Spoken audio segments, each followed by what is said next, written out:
Good morning, everybody. Every good learning starts with good listening. When we are talking, we are just repeating what we know. But when we listen, we are listening. We are learning. Listening is an art. Today, we will learn the skills of listening. This national level student development program, which offers free online certificate course in effective English language development, is organized by V.V.N. Degree College, Bengaluru. V.V.N. Degree College, a unit of V.V.N. Trust, is one of the pioneer institutions in Bengaluru, providing academically excellent value-based education for girl students.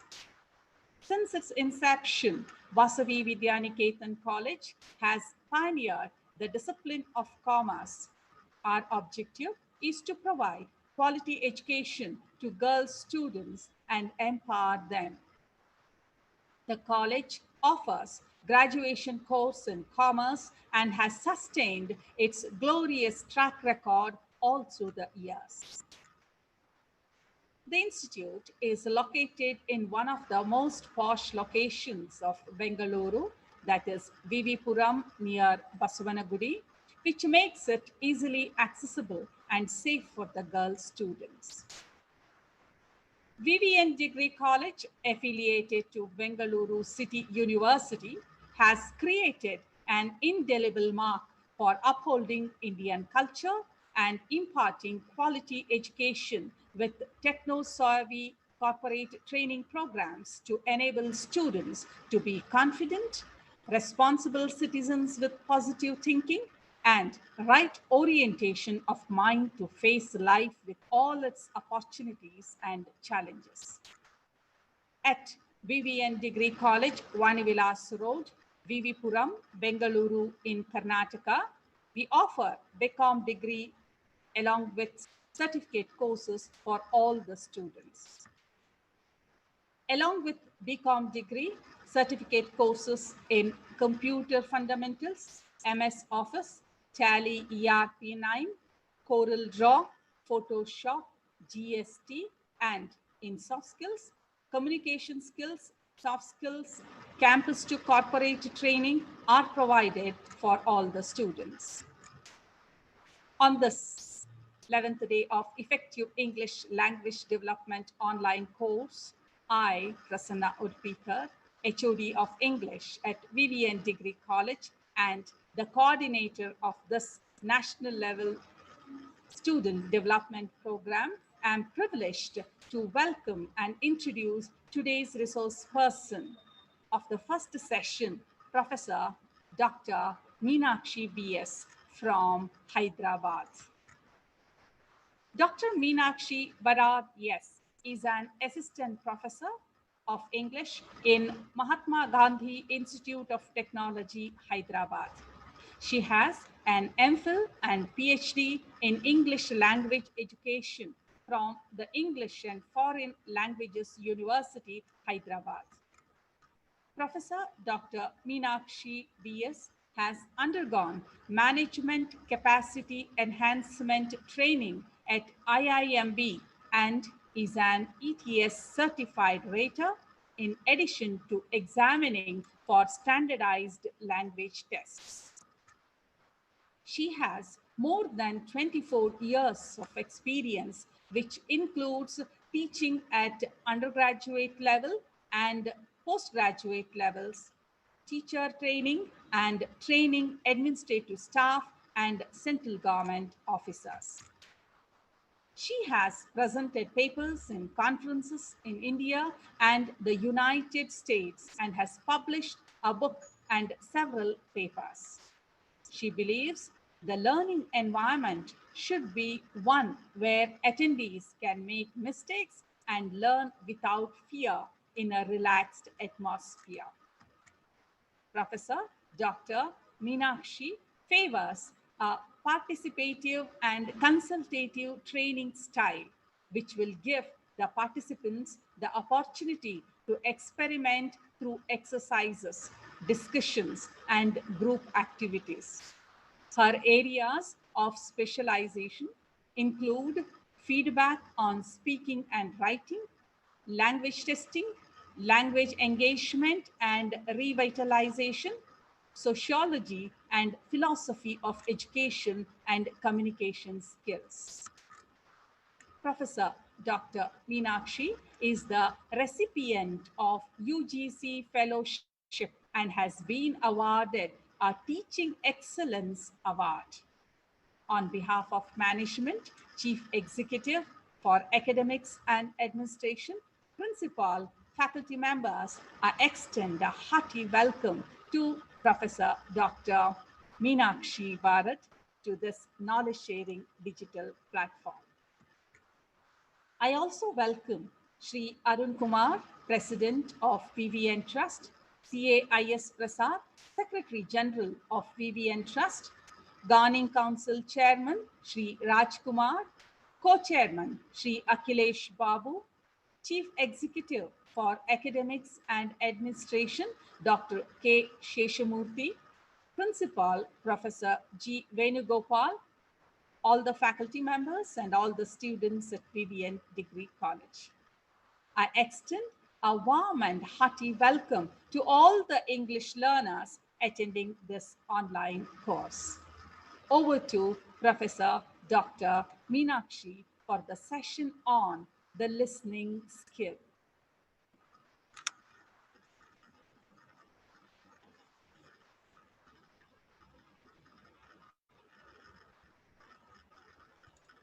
Yeah, thank you very much, Ms. Prasanna, for that wonderful introduction.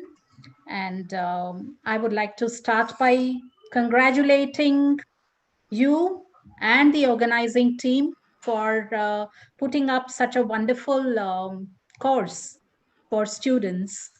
And I also would like to thank the principal, the management of V.V.N. College, and your team, the organizing team, for giving me this opportunity and for inviting me here this morning.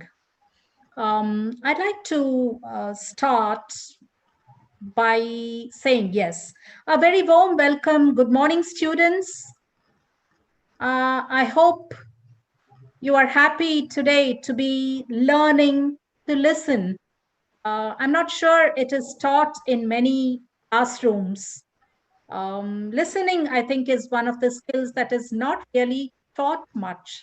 Okay, so let us see. And I'm sure it can be quite frustrating and quite demotivating when you achieve high marks and apparent competence in classroom listening, only to find that in the outside world you can't understand the simplest of interactions, delivered at breakneck speeds, words running into one another, and slurred sounds, missing syllables, whole chunks of grammar omitted, changes of mind or direction mid sentence, and all the rest. Okay, so let us see how this session will help you. And I'm sure you're aware that the listening skill is also one of the major components of most language tests. Okay, be it IELTS, be it TOEFL, everything there is a listening component. Okay, I'd like to start by sharing my um, screen. Yeah.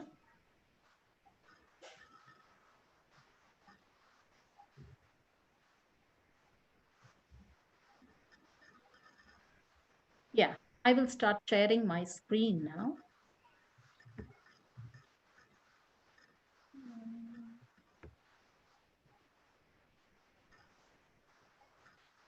Yes. That visible, students? Yes, it's visible, but Yes. could you make it full screen, madam? Yes, I am. I'm doing Yes. that. Yes. Yes. Okay.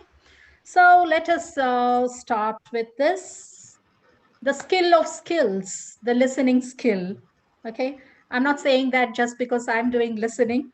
It does happen to be one of the very important skills. Okay. So let's see this. Your ears will never get you in trouble. Okay. Which means that, yes, there are some things that can get you in trouble. Your tongue probably can get you in trouble. Okay. But your ears will never. So, according to the International Listening Association, listening means the process of receiving, constructing meaning, and responding to spoken or to nonverbal messages. Okay. We were given 2 years, only one mouth. Why? Because listening is twice as hard as talking. Okay. Twice as hard as talking. Okay. Yeah. Okay. Let's look at some facts quickly. We listen at about 125 to 250 words per minute, and we think at about 1,000 to 3,000 words per minute. 75% of the time, we are distracted, preoccupied, or forgetful. 20% of the time, we remember what we hear, which means most of what we hear, we tend to forget. More than 35% of businesses think listening is a top skill for success. Less than 2% of people have had formal education with listening. Okay. Let's look at a basic communication skills profile. You can see here the 4 major skills, okay, LSRW. And in the order learned, you can see that listening comes first, speaking next, reading third, and writing fourth. Likewise, in the extent that the skill is used, also you can see that listening is used the most. It comes first, followed by speaking, and then comes reading, and then writing. But the extent in which it is taught, okay, the instruction is given, you can see that listening comes fourth. Because as I just told you that even in your own classes, I'm sure not always, and not in most courses at least that I can think of, listening is taught. Okay. It just happens to be something that is, it is assumed that you can learn it on your own. Okay. And speaking is taught third, reading is taught second, and writing, the first thing you are taught is writing. Okay. So the most basic and powerful way to connect to another person is to listen. Just listen. Perhaps the most important thing we ever give each other is our attention. But listening is key to all effective communication.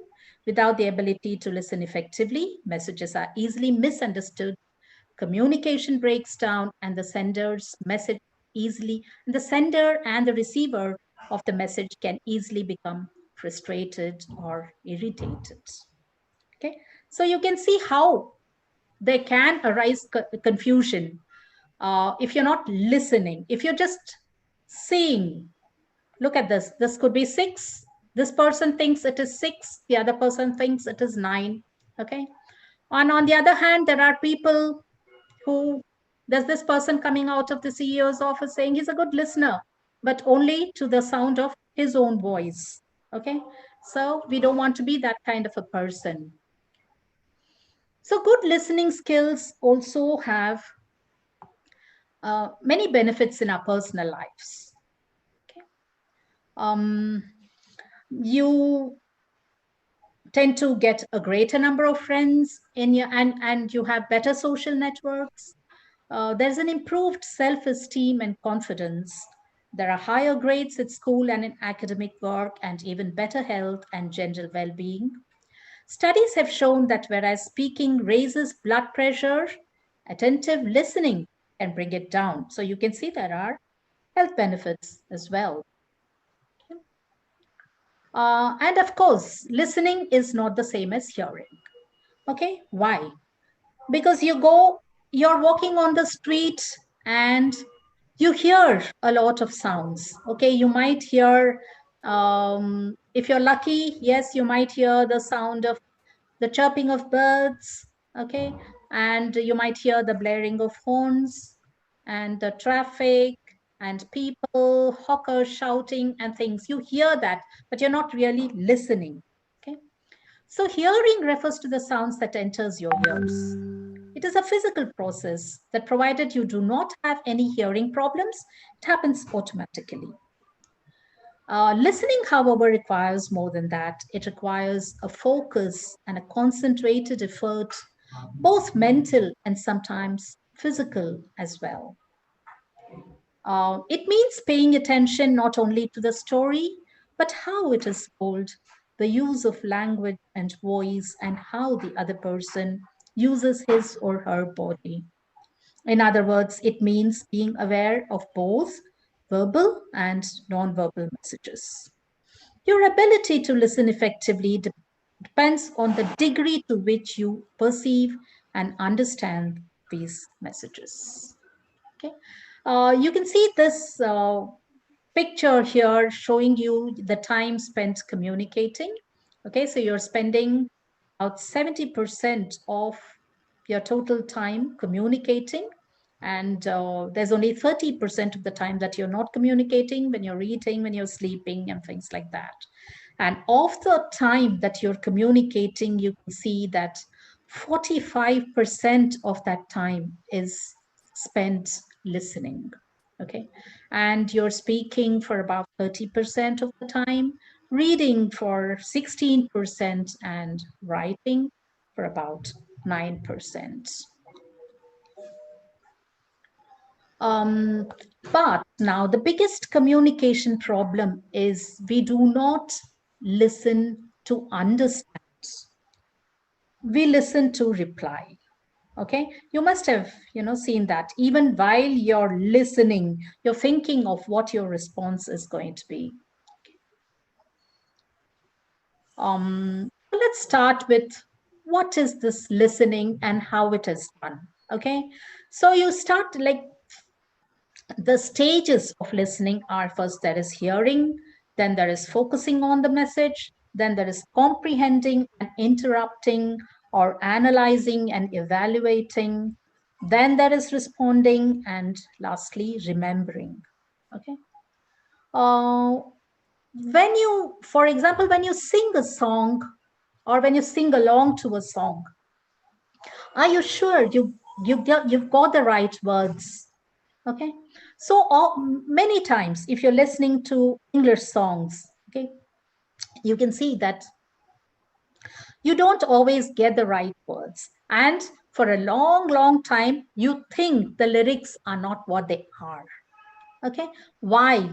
Because there are there is something called decoding the message, which is very important.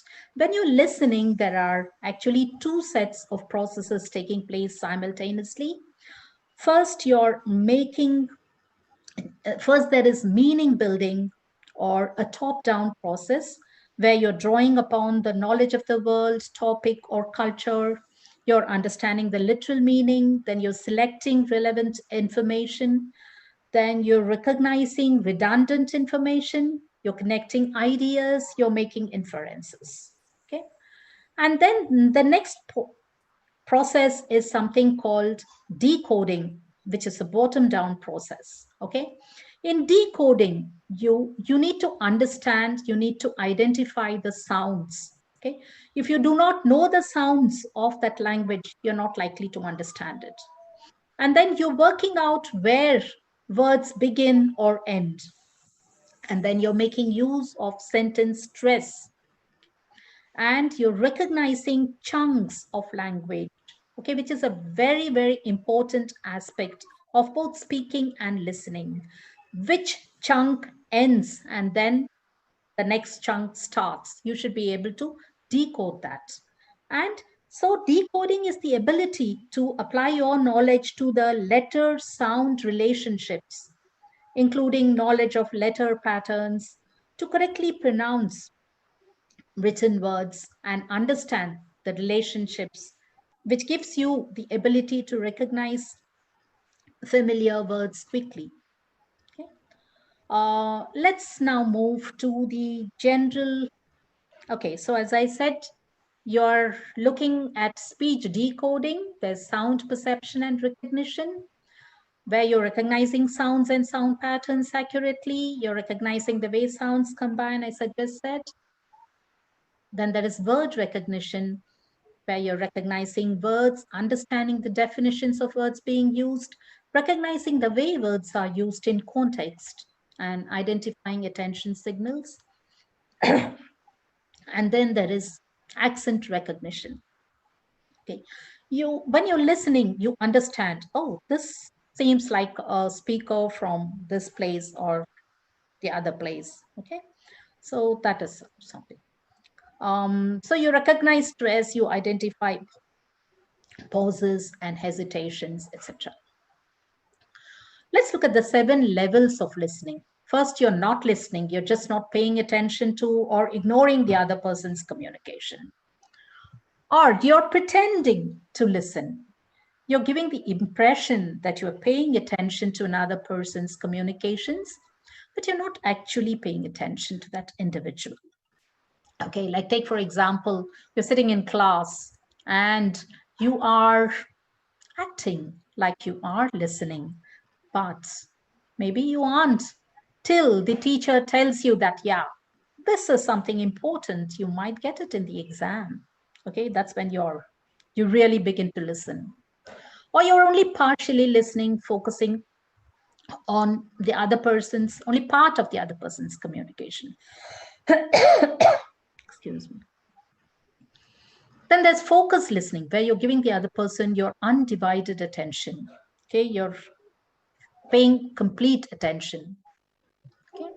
Then there's interpretative listening, where you're going beyond just paying attention, but you're trying to understand what the other person is communicating.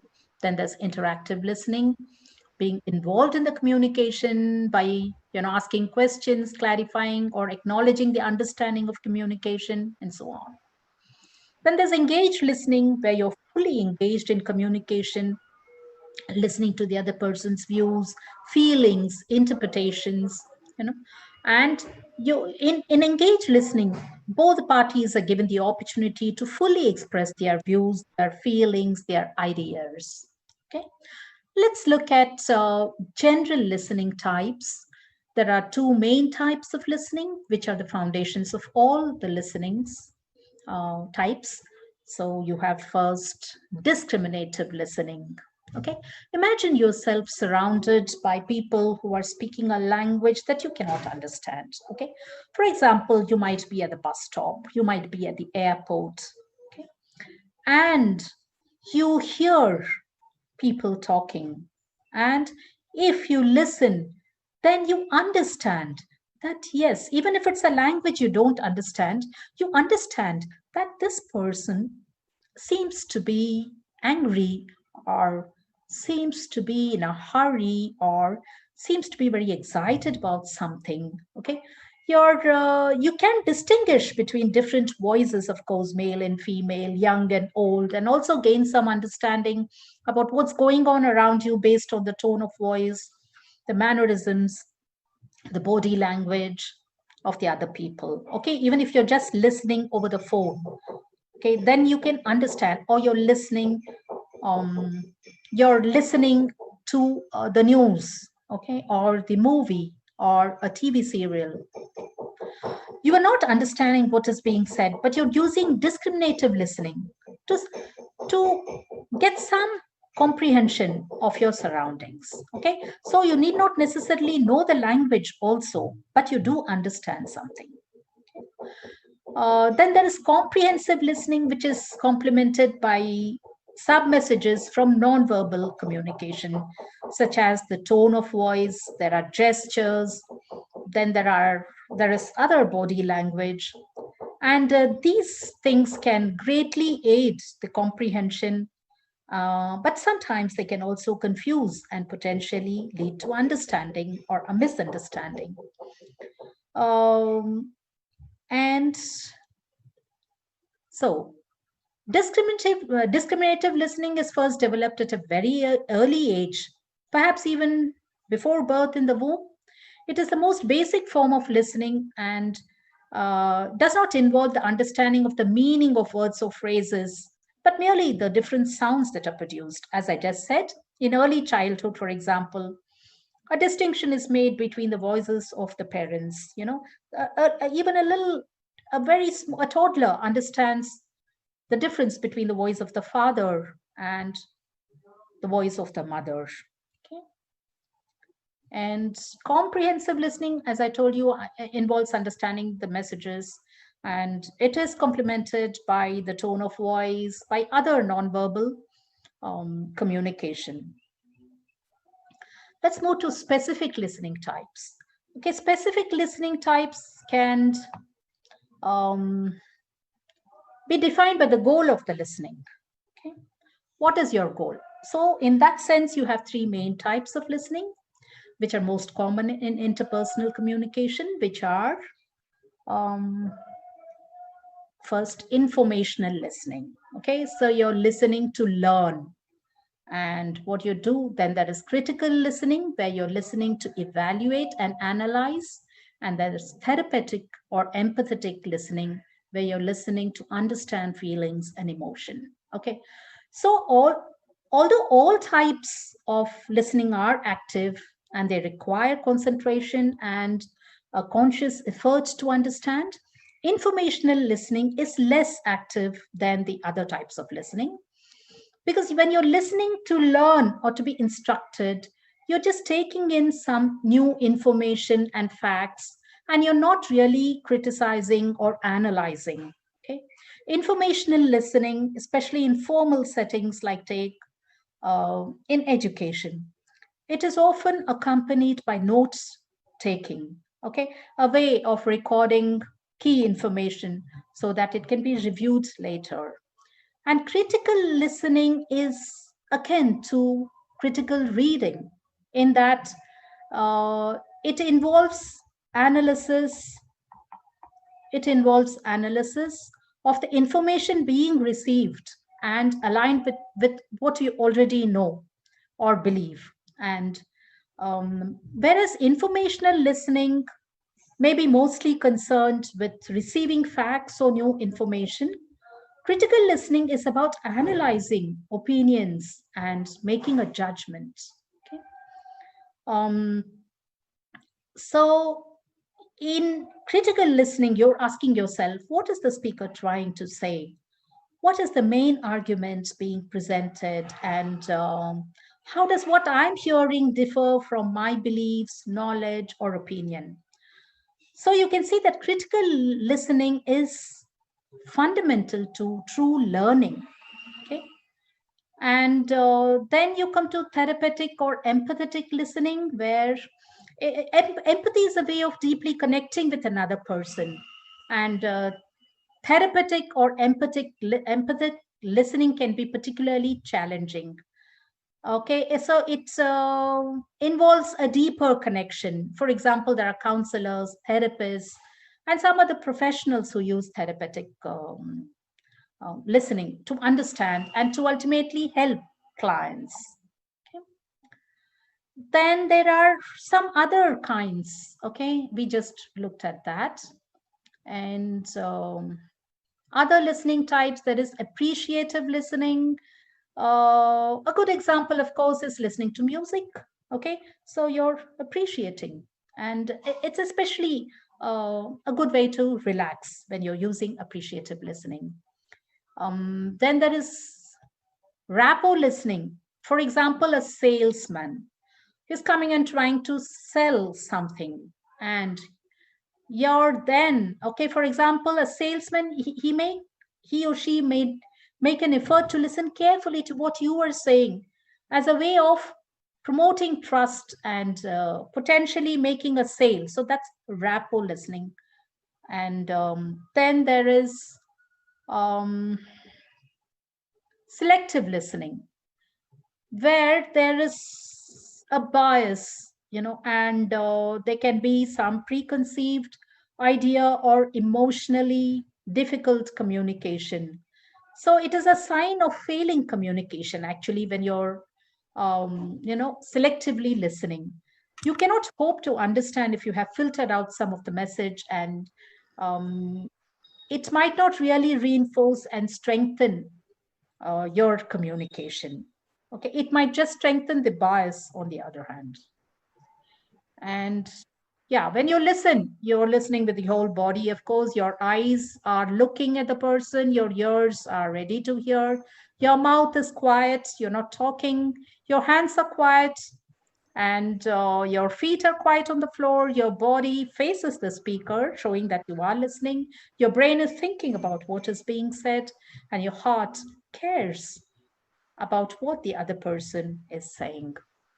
Okay, there is this thing called the Hurrier model of listening, which stands for, it's an acronym, HURIER, which stands for hearing, understanding, remembering, interpreting, evaluating, and responding. Okay. 10 principles of effective listening are: you stop talking, you listen, you don't talk. You prepare yourself to listen. Okay, you focus on the speaker and you put all things else out of your mind. You put the speaker at ease, you help the speaker to feel free to speak. You remove distractions and you focus on the speaker. You focus on what is being said. And then you empathize. You try to understand the other person's point of view. You be patient. Okay, even if there is a long pause, it does not necessarily mean that the speaker has finished. Okay, you avoid personal prejudice, and you try to be impartial. Okay, and you listen to tone, which is very, very important, because both volume and tone add to what someone is saying. It is often said that it is not what you say but how you say that matters. And so when you listen to how the other nuances of tone, then you understand what the person is saying. It is said that tone is often the most important part of a conversation, and listening is so much more important than what you say. Okay, and if you look at tone, they say sometimes is the cause of all quarrels. Okay, for example, a mother-in-law, daughter-in-law might have a disagreement, and when the son comes home, the daughter-in-law says, the mother says, tells the son, you know what she said? And the son says, yeah, what did she say? Then she says, yeah, this is what she said.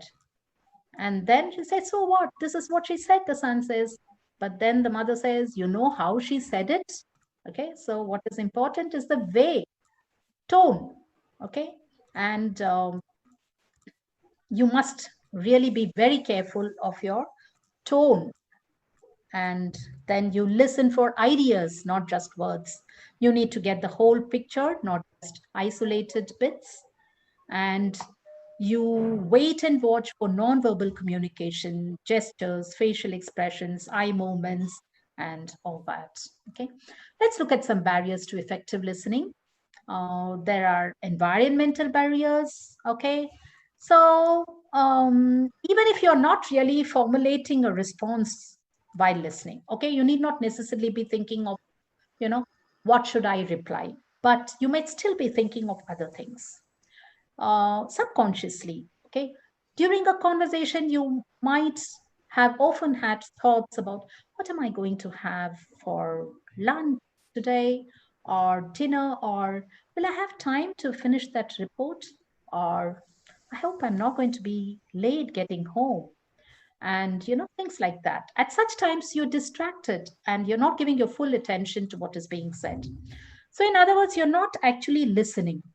Okay, so there are environmental barriers, which could be whispers, which could be passing cars, or they could be the phone or the intercom. And then there are physiological barriers, like you might be suffering ill health, or you might be tired, fatigued, or you might be sleepless. Okay, that is a barrier. You're not able to listen. Then there are psychological barriers where maybe the voice is too shrill, and the person is speaking too fast, or there might be an accent which you don't really understand. Okay, that is a barrier. Then there is selective listening, as we already, you know, discussed. You're not listening to the whole. You're just listening to parts. And then you have negative listening attitudes, or you have poor, you have personal reactions, or you might have poor motivation. You're not motivated to listen. So that is a barrier. Okay. So then you're trying to listen to more than one conversation at a time. Okay. And you are maybe you find the communicator attractive or unattractive, and you pay more attention to how you feel about the communicator and their appearance than to what they are saying. Or you are not interested in the topic or issue being discussed and you are bored, you're not focusing, and you're being easily distracted, fiddling with your hands or fingers, a pen, or you're gazing out of the window or focusing on other than the speaker. Okay. You're feeling unwell or tired, hungry, thirsty, needing to use the washroom, and you're identifying rather than empathizing. You're understanding what you're hearing, but you're not putting yourself in the shoes of the speaker. And you're sympathizing rather than empathizing, because sympathy is not the same as empathy. You empathize when you feel sorry for the experience of another. But to empathize, you put yourself in the position of the other person. Okay? Or you might be prejudiced or biased by race, gender, age, religion, or any other past experience you've had. You might have preconceived ideas or bias, which we already talked about. Okay, or you might make judgments, thinking, for example, that a person is not very bright or is underqualified, or there's no point in listening to what they have to say. Okay, or you might have had a previous experience and you respond to people based on personal appearance or initial introductions or welcomes, which were received and were not great. Okay. Or you might be preoccupied. You might have a lot of thing on your mind, a lot on your mind, and you know, you're not really focusing. Okay? Or you could be having a closed mind. Okay. So you all have ideals and values that you believe are correct, and it can be difficult to listen to the views of others that contradict your own opinion or belief. So, a good listener will listen not only to what is being said, but also what is left unsaid or only partially said. And yeah, effective listening involves observing body language and noticing inconsistencies between verbal and non-verbal messages. A person might be saying yes, yes, but nodding. Yes, yes. Okay, so then there is a message. Okay, so then what do you do to overcome these? You stop talking. If you were supposed to talk more than listen, then you would have two tongues and one ear, said Mark Twain. Okay, so you don't talk, you listen. When somebody else is listening, talking, you listen to what they're saying. Don't interrupt and wait till the other person has finished talking. So then you might be able to clarify and ensure that you have received the message correctly. You prepare yourself to listen. We're running out of time. Yeah, I have a couple of tasks I want you all to do. Okay, you relax, you focus on the speaker, you put everything else out of your mind. You put the speaker at ease. It is also a good listener, puts the speaker at ease, helps the speaker to feel free to speak. And you must always remember their needs and concerns. And how can you do that? By nodding and using other gestures to encourage the other person to continue. You maintain eye contact, but don't stare. You show you are listening and understanding what is being said. Okay, you remove distractions, you focus on what is being said. You don't shuffle papers, look out the window, pick your fingernails. You avoid unnecessary interruptions, and these behaviors disrupt the listening process and send messages to the speaker that you are bored. You empathize, you try to understand the other person's point of view, and you be patient. A pause, even a long pause, as I said, doesn't necessarily mean that the speaker has finished. So you must be patient. You avoid personal prejudice. You don't become irritated and don't let the person's habits or mannerisms distract you from what the speaker is really saying. And you listen to tone, which we already saw, that volume and tone, they add to what someone is saying. Okay, so what are the verbal signs of attentive or active listening? Okay, there's positive reinforcements. Okay, though some positive words of encouragement may be beneficial to the speaker, the listener should use them sparingly so that's not to distract from what is being said. And remembering is another thing. How do you say? The mind is notoriously bad at remembering details, especially for any length of time. But you can remember a few key points, or even the name of the speaker can help to reinforce the messages that have been sent, have been received and understood. Okay. In other words, that listening has been successful. Then questioning, you can demonstrate to the listener that you have been paying attention by asking relevant questions or making statements that help build on what the speaker has said. Okay, reflection is closely repeating or paraphrasing what the speaker has said in order to show comprehension. And clarification involves asking questions to the speaker to ensure that the correct message has been received.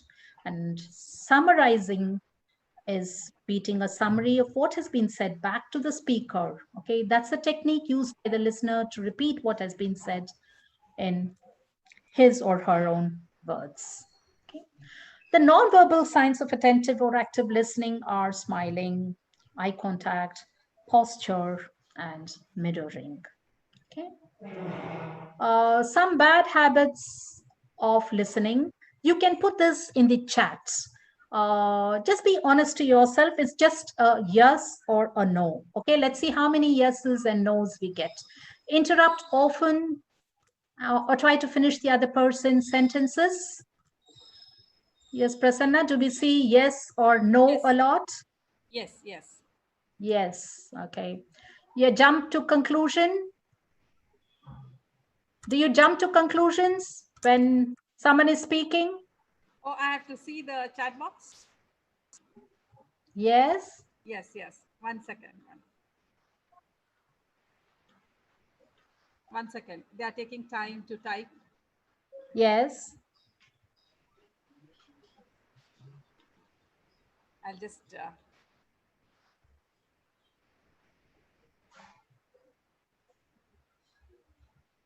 yes. You are often Yes, overtly no, no, parental and no, answer even when not requested. Okay, even when you're not requested for any advice, you try to give advice. no, no, no is the No, answer. no, yeah. You No. make up your mind before you have all the information. Yet to get the answer. They say Okay, no, no, no. yeah. You are a compulsive note taker. Yes, when someone is speaking, instead of listening, you're busy taking notes. You don't give any response afterwards, even if you say you will. You are impatient or you lose your temper when hearing things you don't No, agree no, with. no. No is the No. answer. Okay. Yeah. You try to change the subject to something that relates to your own experiences. Okay, people are saying something, and then you try and change the subject and you start about, you talk No, about your no. own experience instead of Never listening. they have typed. Never. Oh God, I've seen a lot of people do that. And you think more about your own reply while the other person is speaking than what he or she is saying. Okay. Now there is another task I want you all to do. Okay. So I will now stop the share and I will again, yeah. Mm-mm.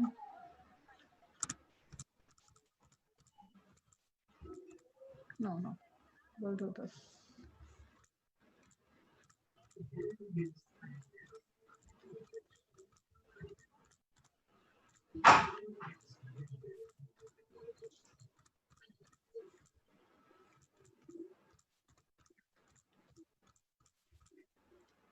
Wait, wait, wait. Tinibala. Tinibala.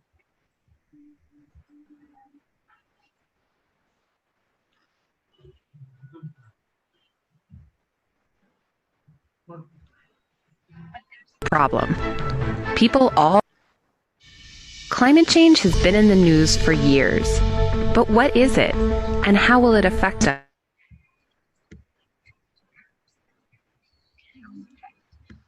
The Earth gets heat from the sun. In the atmosphere, greenhouse gases. But what is it? And how will it affect us? To understand climate change, you first need to know about the greenhouse effect. The Earth gets heat from the sun. In the atmosphere, greenhouse gases like carbon dioxide trap this heat and keep it from escaping back to outer space. Trapping some heat in the atmosphere is a good thing because it keeps the planet warm enough for us to live. But there's a problem. People all over the world are adding extra carbon dioxide to the atmosphere. That's because today we burn fossil fuels like coal, oil, and gas to do many of our everyday activities, like driving our cars, using our computers, and heating our homes. All of this extra carbon dioxide is trapping more heat in the atmosphere, making the Earth warmer and causing other climate changes too. The signs of climate change are all around us. Temperatures are getting warmer, giant ice sheets are melting, and the oceans are rising. In many places, flowers are blooming earlier, snow is melting sooner, and birds aren't flying as far south for the winter. So why does this matter? Well, if the planet keeps getting warmer, we can expect more powerful storms and more flooding, droughts, and heat waves. And these changes could cause additional problems, like the spread of certain diseases, more wildfires, and food and water shortages. Climate change could put entire ecosystems, like coral reefs, in danger, and many plants and animals could become extinct. The good news is that we can take action. We can put less carbon dioxide into the atmosphere if we generate electricity from clean sources, like solar and wind power, instead of burning coal, oil, or gas. We can also drive less, use public transportation, and choose cars that go further using less gas. And you can do your part. Reduce your energy use by turning off the lights, the computer, and the TV when you're not using them, and walk or ride your bike to work or school. By making smart choices and working together, we can make a difference. Check out the rest of this website to learn more about the causes and effects of climate change, as well as the practical solutions that can help protect our planet's future. Okay. Let us see if you're able to answer some questions here. Okay, so I will again share my screen. Yes. So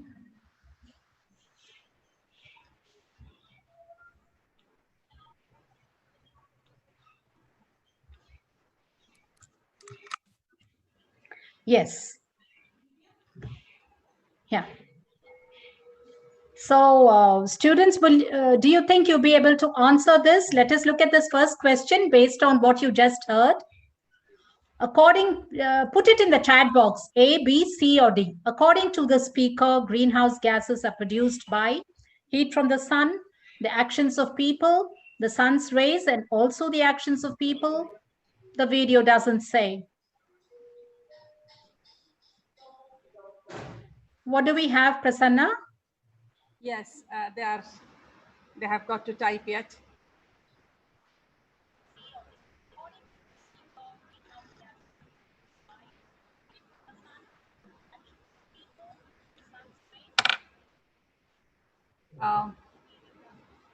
Yes. They have got to answer in yes or no? No, A, B, C, D. A, B, C, or D. Okay, okay. Sahana says it's B, Prakash C, Pushpa C, Aishwarya B, Manju Okay. C, B and Yes. C it is. Yes. Most of the time it is. It seems like the sun's rays and also the actions of people. Okay. Which of these things is a greenhouse gas? Carbon monoxide, carbon dioxide, oxygen? The video doesn't say. A, B, C, or D? C. Most of them are typing it as C, some B. Some three students, 3 or 4 B. Rest all Okay. C. Ah, Yes. Ranjita says it is A. Meenakshi says it is D. Okay. Greenhouse gas, you have to look it up. Which of these ways to generate power provides a clean source of energy? Gas, oil, wind power, they're all clean sources of energy. A, B, C, D. Yes. Many are B, saying B it is, but Which is a clean source of energy? Wind power. Wind power, yes. Yes. Which of these things can help reduce levels of carbon dioxide? Driving to work, heating with coal instead of gas, using public transport, leaving your TV on standby rather than switching it off.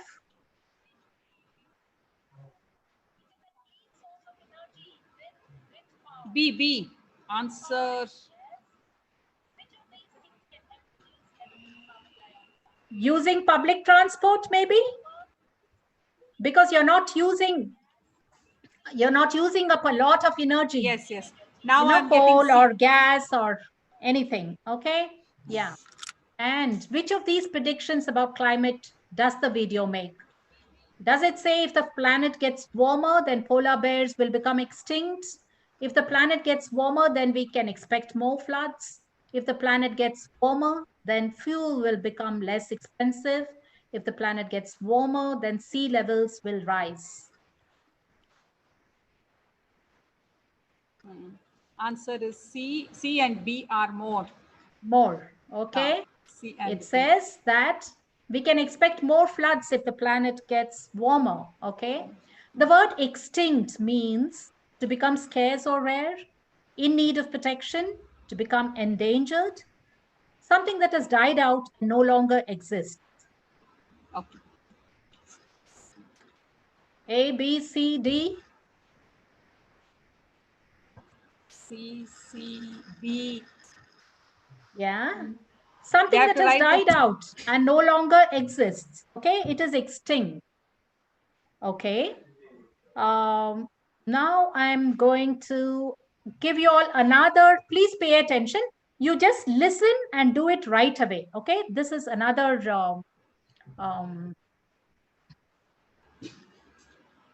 task you need to do.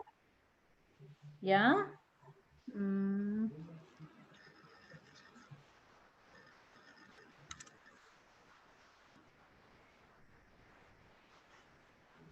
Share screen.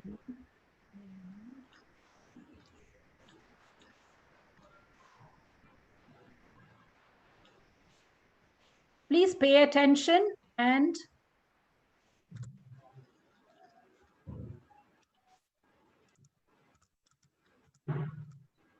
please pay attention and get the answers to this.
Yes.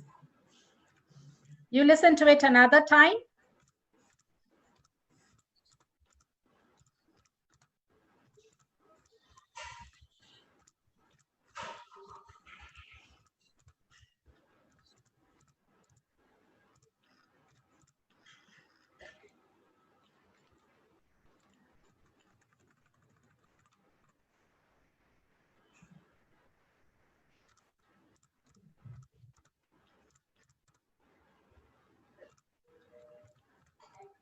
Yes. What is it? Give him directions, give him an address, or take him somewhere. A, B, or C?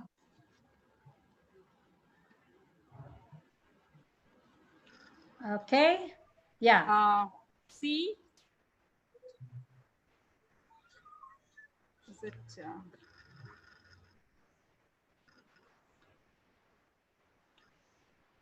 C is the answer. Yeah. Let's do this. Okay, listen to this, please.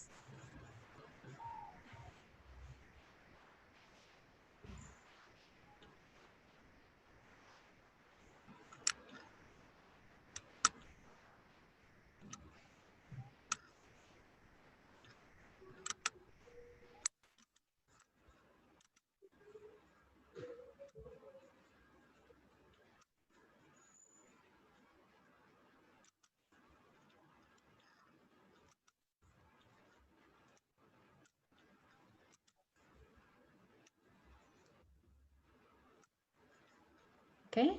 Listen another time.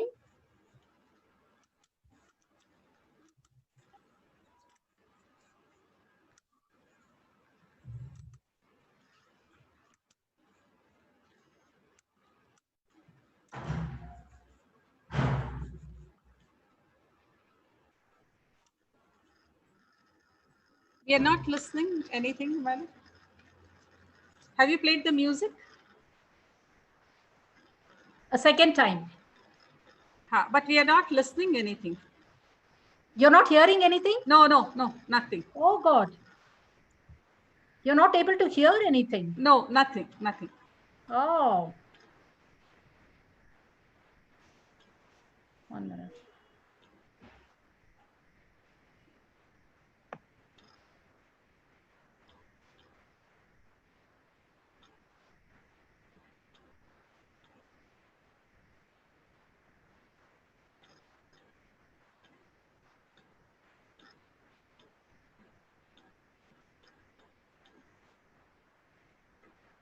Hey, Kate.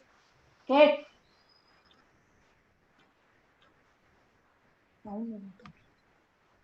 Sound.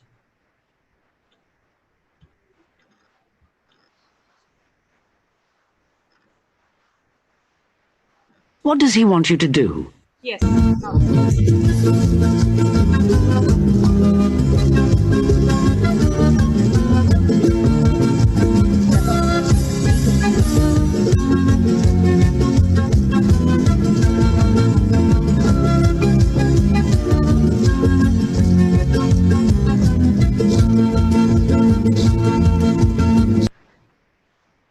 You are walking in the street when somebody stops you and speaks to you. What does he want you to do? A. Give him directions. B. Give him an address. C. Take him somewhere.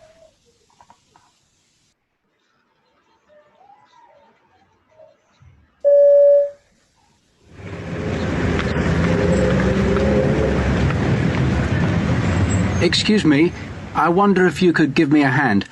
I'm looking for the National Central Bank, and I seem to have got a bit lost. I've got this map here that they sent me, and they've marked where it is, but I'm afraid I can't work it out. I keep ending up in the same place. I know it's very near here, so would you mind terribly coming along with me and pointing out the place? As long as it's not out of your way, of course. Okay, listen once again.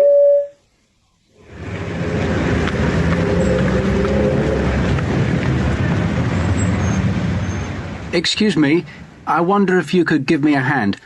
I'm looking for the National Central Bank, and I seem to have got a bit lost. I've got this map here that they sent me, and they've marked where it is, but I'm afraid I can't work it out. I keep ending up in the same place. I know it's very near here, so would you mind terribly coming along with me and pointing out the place? As long as it's not out of your way, of course. Yes. What do you think? Majority of them have typed A, but there are some who have given B as answer, and even a few who say C is the answer. Majority is A. No. Let's see the answers. You can see that this person is very near, he says, to that place, but he's not able to find it. So would you mind taking him there? So it is C. Okay, let's look at it.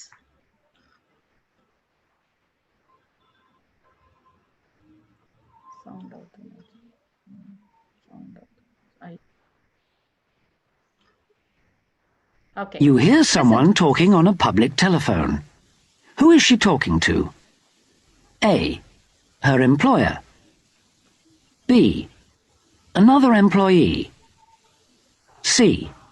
A doctor.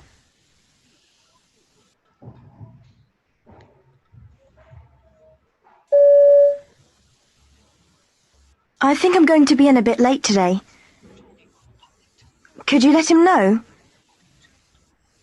No, I can't rearrange it. Look, it's a firm appointment.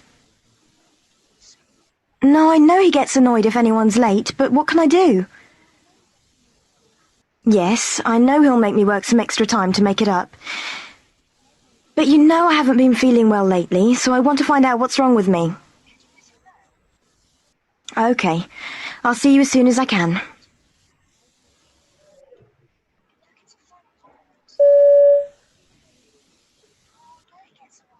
I think I'm going to be in a bit late today. Could you let him know?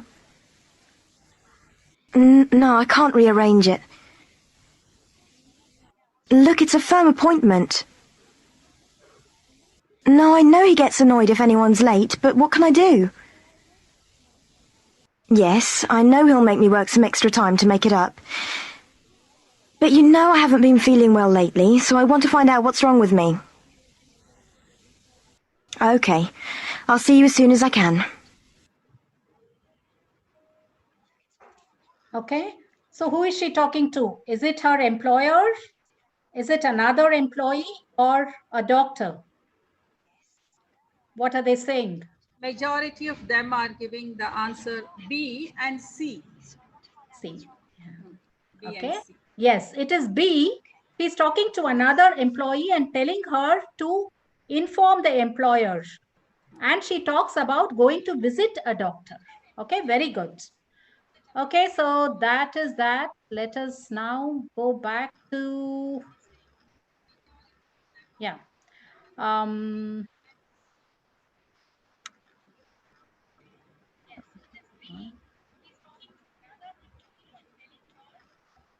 Okay, so you can see that there are a lot of videos and even audio clippings that you can get online. I'd like you all to go and practice listening a little more. How you can improve is by watching, you can watch English movies. I'm sure many of you do. You can watch English serials. You can watch the English news, okay, which will help a lot in your ability to discern the different accents and your ability to comprehend all the various accents. Okay, so please do that. I'd like to end with a short humorous video. Okay, this is again given for listening practice. I'll just play that for you.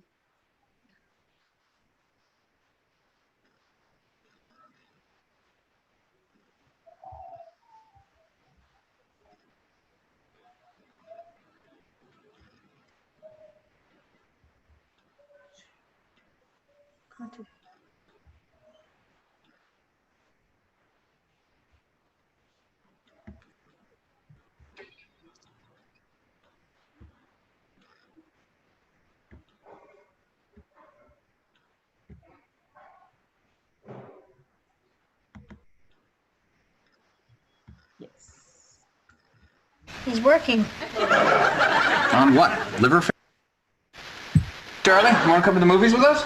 He can't. Is it He's audible, working. Prasanna? Yes, it's audible. Liver failure?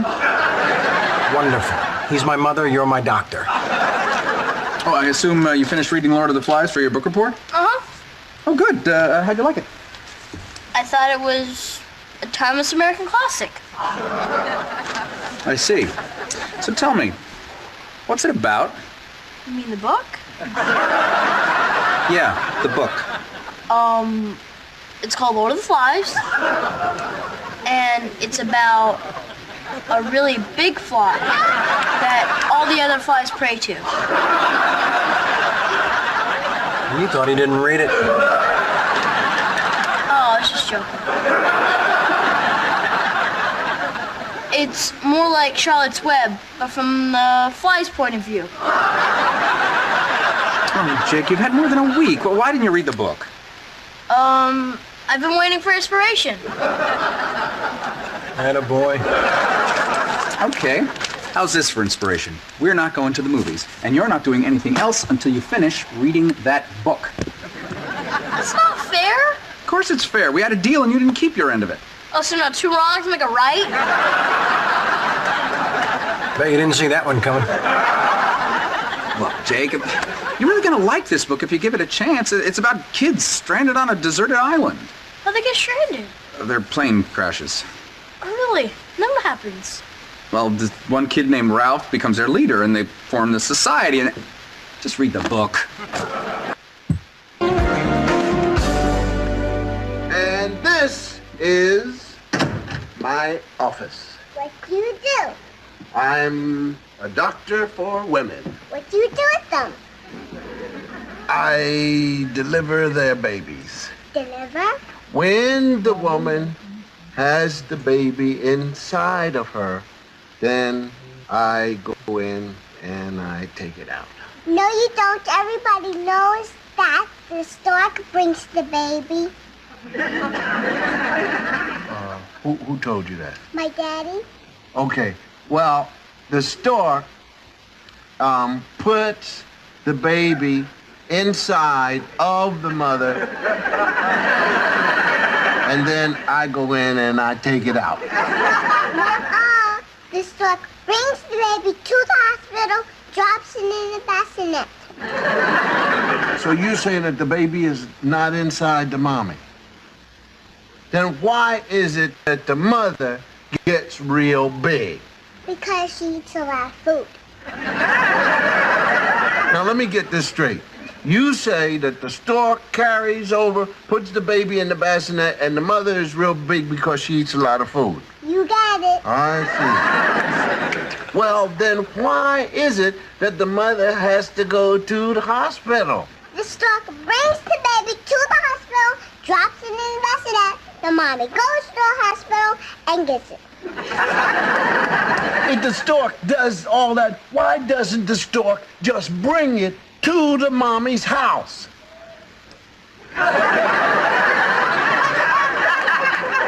Because it's too far, his wings will get tired.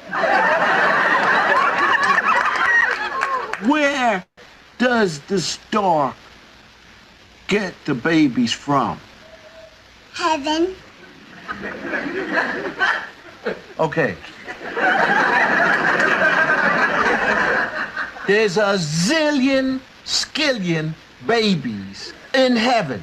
How does the stork know what baby goes with what mother? They're all in a line. You know, like you go to the bakery and get a number?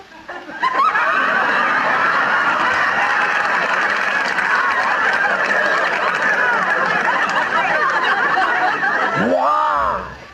When I put my hand on the mother, I could feel things moving all around. That's not a baby. What is it? Gas.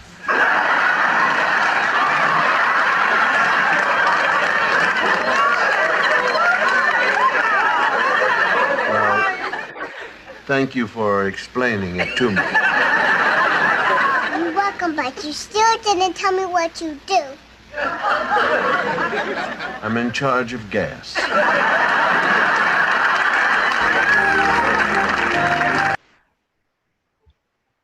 Okay, so that is, yeah, so that is it. So as I said, please keep watching and listening to the news and to whatever interests you. You can watch movies, you can watch TV serials, and that I'm sure will help improve your listening skill. You will get an idea, you must have already got an idea of how your listening tests would go from the samples that I gave you, 2 tasks that I gave you. You must have got some idea. So if you need to take any language tests, then as I told you, the listening component will be something like this. So please practice this. Yeah, thank you very much.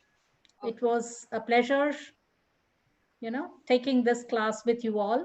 I wish you all the best. Thank you once again. Thank you, madam. Thank you so much for this very informative, enriching, also entertaining session. Lot of videos you made them see and listen. And it was very animated talk also. They liked it. Lot of appreciation is pouring in the chat box. Thank you so much, madam. Thank you so much. Thank you very much. Could you suggest some apps or where they can increase by listening to? Yeah. Increase their listening They can go to all these listening videos for language tests. You have IELTS, there are a lot. And then, IELTS and TOEFL listening, they can do. Okay. There is a website, examenglish.com. Examenglish.com. Okay. Let them go to that website. Okay, they have everything, right? Yes. All the 4 skills and vocab. Okay. Vocabulary as well. Okay. Yeah. Thank you, madam. Thank you very much. Thank you. Thank you so much. On behalf of management members of V.V.N. Trust, which runs this V.V.N. Degree College, CEA&A principal, and all the faculty members and students at V.V.N. Degree College, I extend a very hearty gratitude to you for accepting our invitation to be part of this knowledge enrichment platform, and also having put in a lot of effort in reaching out to the student with very colorful, entertaining videos and slides. Thank you so much. Thank you. Thank you for inviting me and having me. Thank you very much. Yes. Now, participants, we will begin with the second session by Professor Dr. Manisha Anand Patil, Head of the Department of English, YC Institute of Science, Satara, Maharashtra State, on the topic, the art of reading for knowledge and entertainment. It's my honor and a privilege to introduce you to Professor Dr. Manisha Patil. Professor Dr. Manisha Patil has MA PhD degrees to her credit. She has put in 20 years of teaching experience for both undergraduate and postgraduate levels. Professor Dr. Manisha Patil is Board of Studies member of YCMOU, Nasik, and also Shivaji University, Kolhapur. She has authored 5 books and 20 articles in reputed journals. Professor Dr. Manisha Patil is honored with 3 prestigious scholarships. 1, V.V.N. Scholarship and ISS Travel Grant International Shaw Society Florida, United States of America in 2013. The second honor is ELT Research Partnership Award from British Council, United Kingdom. And the third honor is Summer School Scholarship from France. Professor Dr. Manisha has gone 17 times abroad to present her papers in various conferences. To name a few, and she has visited to present her conference papers to Japan, Canada, United States of America, United Kingdom, Korea, and many others. Hello. In India also, she has presented her papers in universities of Goa, Satara, Coimbatore, Bengaluru, Timpari, Nagpur, Delhi, Katol, Aurangabad, Kolkata, and others. So, Madam's profile runs in volumes. Her paper presentations, her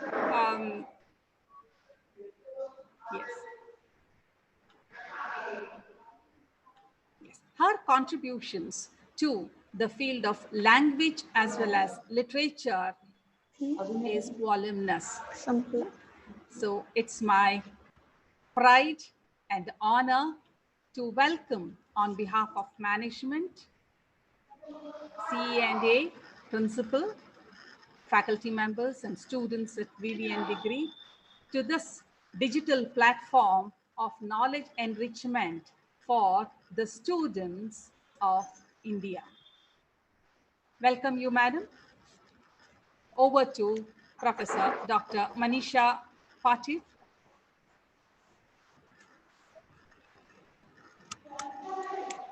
Hello, ma'am. Good afternoon, everyone.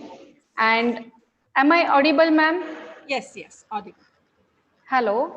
Yes, you are audible, Thank you so much, ma'am. Okay. So at the outset, let me put on records my sincere gratitude towards the principal of V.N College, Bangalore, and Prasanna ma'am for inviting me for this session and having an interaction with the students all over the India. Thank you so much, ma'am, and it's a wonderful program that you people have organized, and students have been really benefiting out of this. All the sessions are really great, and I'm sure all the students will make better use of this for to create their golden future, to build their future careers, and serve the nation in a better manner. Thank you so much, and good afternoon, everyone. Today I'm going to talk about, let me share my PPT. Yes. WhatsApp मध्ये.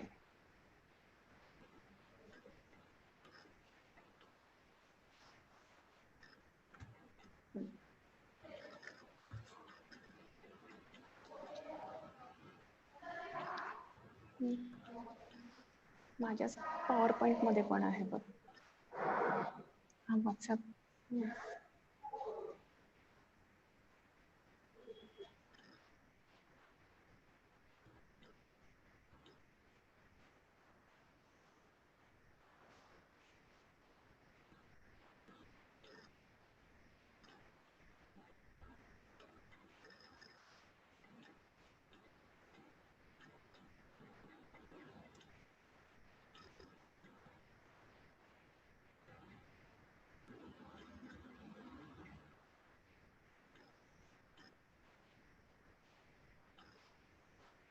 Due to heavy rainfalls in Bombay and Satara, there are some network connectivity issues.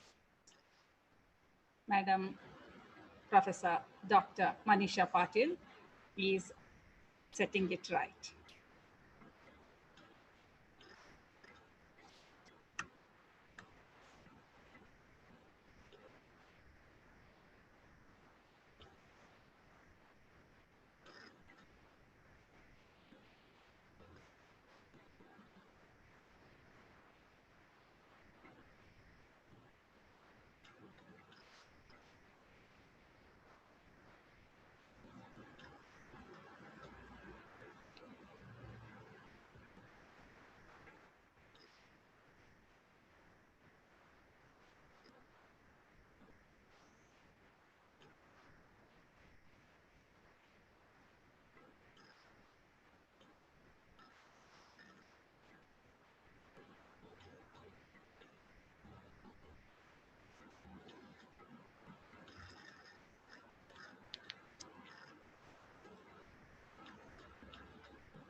shortly. She'll get in touch with us. She is sharing her PPT.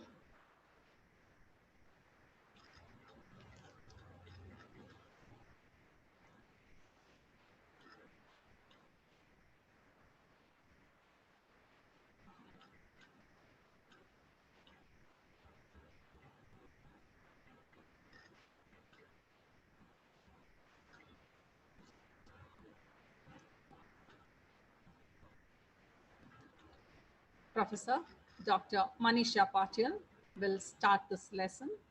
She is going to speak to us on the reading skills for entertainment and knowledge.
Today is the 12th day of our 15 days online session with 30 sessions. Tomorrow, you will be having again 2 sessions, one on learning grammar through literature by Dr. Professor Parimala Nijigal from NRKRV College for Women, Bengaluru, Karnataka. Second session, you will be learning punctuation skills.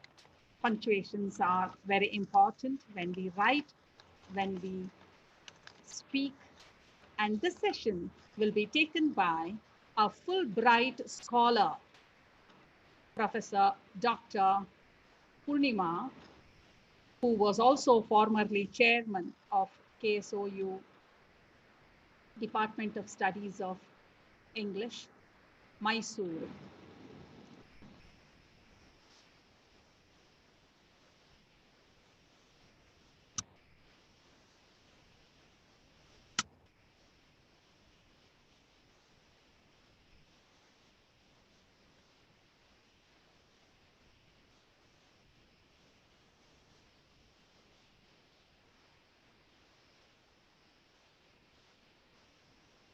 Hope Manisha madam will be back soon, overcoming the glitches of technology.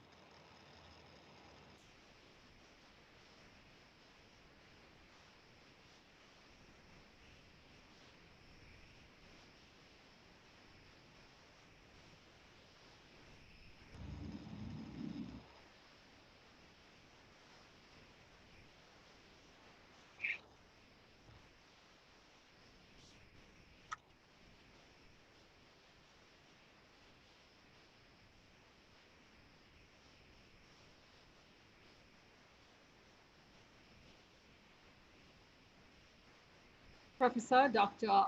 Manisha Patil is connected with us actually. there is some problem with our video and audio.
Persuasion skills is also one of the language skills, how to convince people. There is a story which I would like to share with you till we get connected with Manisha Patil madam. This story speaks a lot about the persuasion skills. Once it so happened that there was fight between the wind and the sun. Wind said, "See, I am more powerful than you, because when I blow, even your heat is not experienced by the people." Sun said very coolly, "Not at all. I'm stronger than you." Well, they had a competition. Let us see who is the stronger, the more powerful. And the wind said that I would start. I know. Hello. Yes, 1 second. 1 second. Manisha, ma'am. Ma'am, I'm trying to log in from other ID. Can you please let me in? Yes, sure, sure. We'll do that. Please do it. Yeah. You try till then. I'll just complete this persuasion skills, some of the characteristics of 1 second. Yeah, sure, ma'am. Yes. So the wind started to blow so furiously when a man was coming with his cloak on, with his coat on, and the wind blew so furiously that the man held his coat closer to him, tightly and tightly.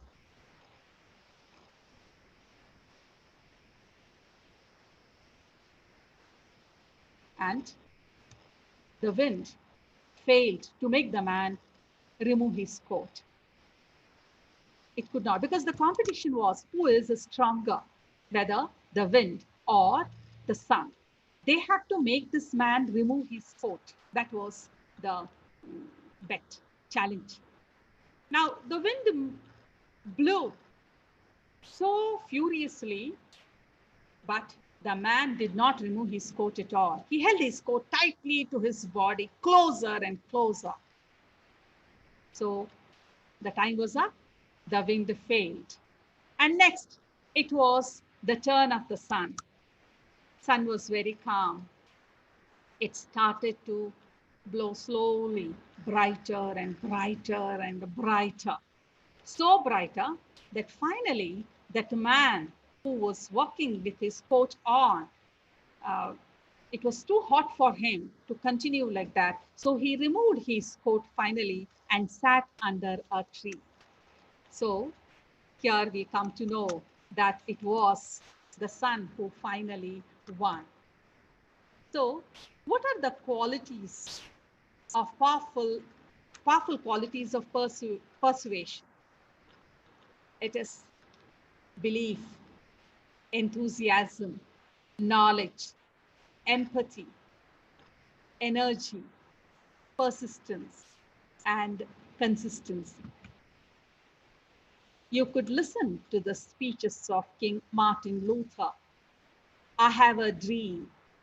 Then you will come to know how he repeats and repeats his dream so many times in his speech that it becomes too convincing and also forces the listeners to accept it. So the effective communication, you have already learned all these days that it should be always two-way flow of information. It cannot be one way. It should be two-way. Only then we can consider it to be effective communication. Then, effective communication quality, another quality is there should be trust-building approach. And then the right tone and body language. And then we should have evidences. So for persuasive skills, to build up persuasive skills in you, you have to read a lot, you have to observe people, and you have to practice. Yes, now over to Manisha Madam. As I have told, for any skill for that matter, reading is the base. The more you read, the more knowledge you'll be equipped with, and you can succeed in that skill. So over to Professor Dr. Manisha Patil. She has logged in. Yes, madam. You can continue. Yes, we do understand the network problem there because of the weather.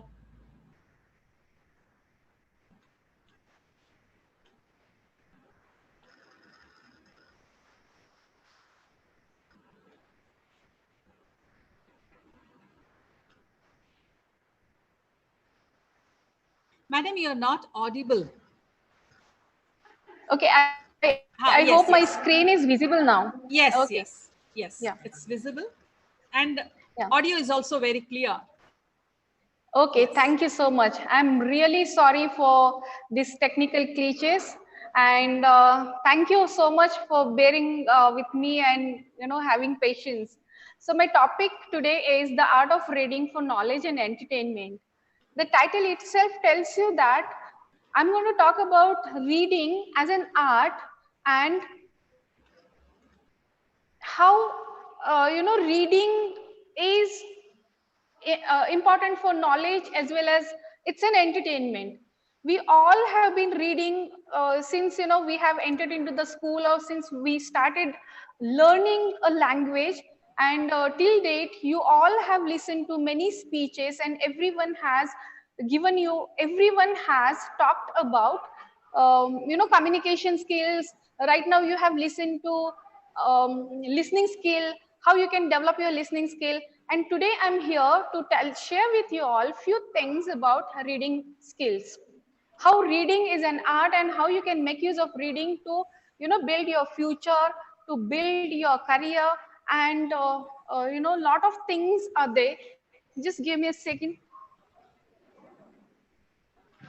So communication skills, basically these are 4 communication skills.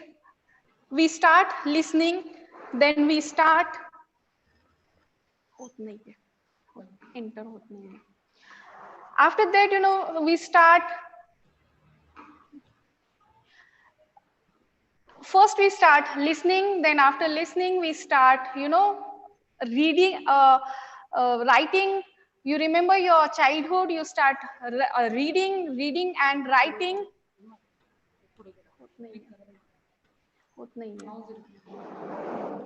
And after that we go for writing. Then we these 4 skills, LSRW, are very important if you have to build your very good career.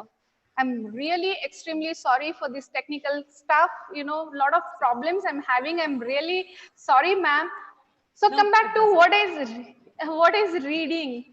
Uh, you all know reading is defined as a cognitive process which involves decoding of symbols, and we arrive at some meaning.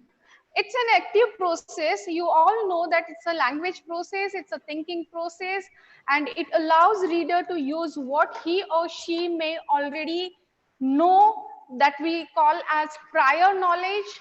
And during this process of information, the reader uses the strategies to understand what they exactly are reading. They use themes to organize ideas, and they use textual clues to find the meanings of new words. My dear friends, reading is not just looking at words. Reading is not just, looking at the spellings, looking at the alphabets, and then, just leave the words. Reading exactly is, you come to, or you arrive at some meaning. You arrive at some, you get information, and reading is the best thing that for various purposes we read. We read for a lot of things.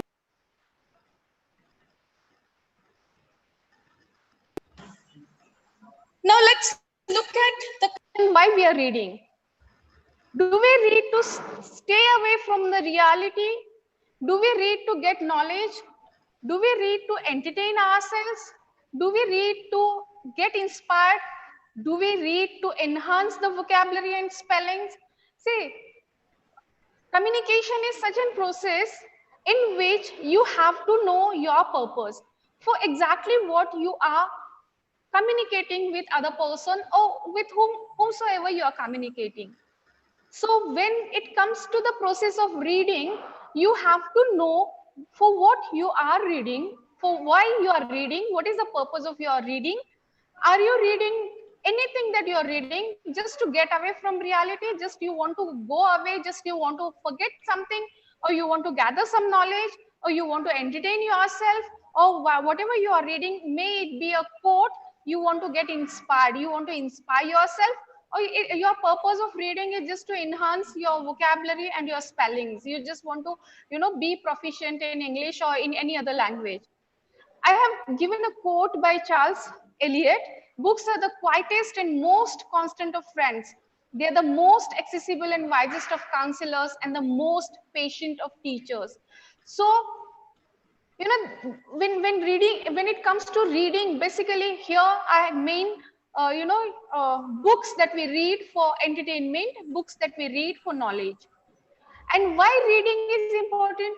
All the skills are important, all the communication skills are important, but in these skills, reading is, I personally feel, reading is the skill that is much neglected kind of a thing.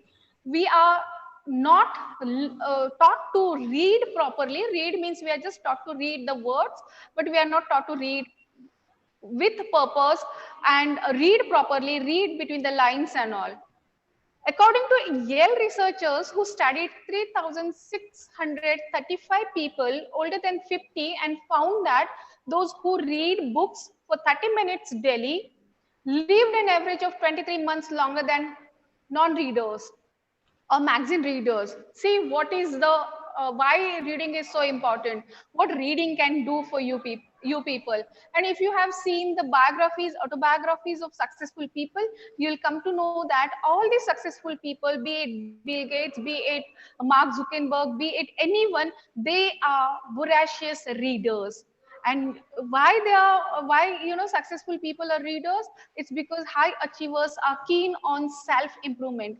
They keep on improving themselves through reading. A mind, as it is said, a mind needs books as a sword needs a white stone if it is to keep its age. Let me come to the next point. What exactly reading does? Why are we learning to read? Why are we focusing so much on reading skills? Why we are calling it as an art of reading? Why it's an art? Because it strengthens the brain.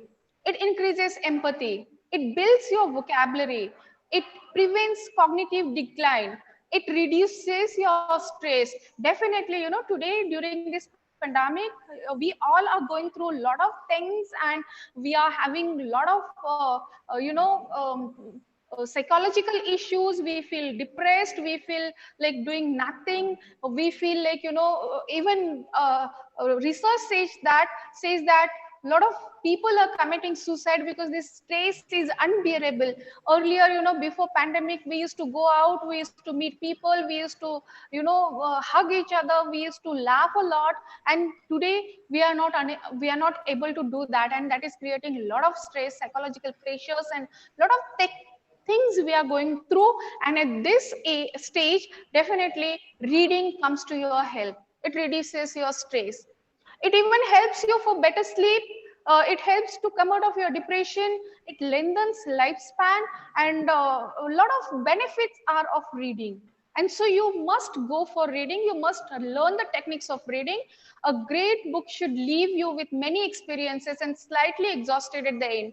You live several lives while reading. That's William Styron, who says you live a lot of lives when you're reading. When you're reading a one book, take an example of Crime and Punishment. When you're reading the book, you learn about sociology, you learn about politics, you learn about history, you learn about psychology, you learn about so many things through the narration of the narrator, Raskolnikov. So a lot of things happen when you're reading. It's a thought process, it's a language process. It's not just looking at the words and just looking at the symbols or looking at the words. They give you a lot of meaning, lot of things happen. Now, a question must be popping up in your mind, what exactly we should read, because a lot of information, as I have said, today we are living in an era of information and information technology. Lot of information is pouring in through a lot of mediums. There are WhatsApp articles, jokes, there are Facebook posts, there are Instagram posts, there are social media posts, there are, newspapers, online newspapers, daily newspapers, so many magazines are there, scientific books are there, self-help books are there, your study books are there, career books are there. So many things are there apart from literature. Literature helps you. Literature that includes poetry, that includes drama, novel, essays, travelogues, classical literature, epics, and so many things are there in literature. So apart from literature, you have so many things to read. If you have seen or if you have come across the example of Bill Gates, he has a library, very good library, which has recent books, which has classics and all. So many things are there to read. Even advertisements are there. You can read those advertisements, and those advertisements can give you a lot of things. You must have seen the other day I read in newspaper that the controversy is going on about the words that were used during the Rakhi festival for advertisement. So see, reading gives it helps you, it pushes you towards critical thinking also. So what to read is very important. You have to find out the purpose of your reading. As I have said, be careful about reading health books. Some fine day you will die of a misprint. So that's just a joke, but definitely when you're building your reading habit, when you're inculcating that habit, these days many of the people, older generation people, they say that today's generation is not reading. Today's generation is not inclined towards reading. They're not reading books. But on the contrary, I find many of the students are reading a lot. But how to read? That is the basic question. So today I'm going to talk more about or give tips how you are going to read, how you can improve your reading habit, how you can improve your reading. So how to read? Literature students, they know Francis Bacon, great essayist, he had said, some books should be tasted, some devoured, but only a few should be chewed and digested thoroughly. A lot of information is pouring in, but it is up to us.